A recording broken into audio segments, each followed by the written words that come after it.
है ये चेहरा जिस पे हम मरते हैं, ये न जाने कि इसे प्यार कितना करते हैं, कितना प्यारा।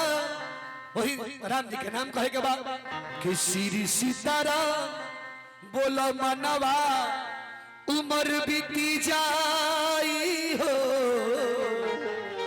श्री सीतारा चाहे राधे श्याम बोलो मनवा। भैया जाति के बात कहले,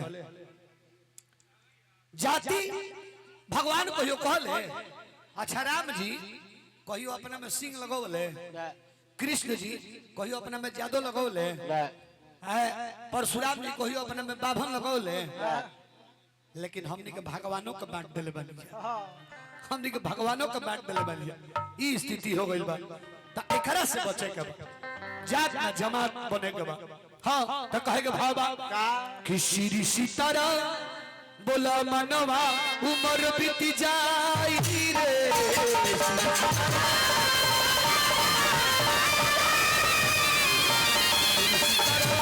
बोला उम्र बीती जाई हो,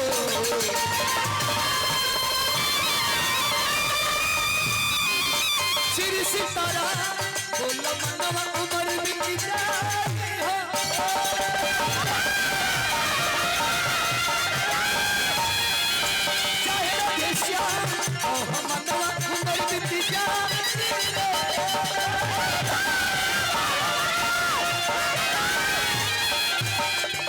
नाम कैसन महत्व बा।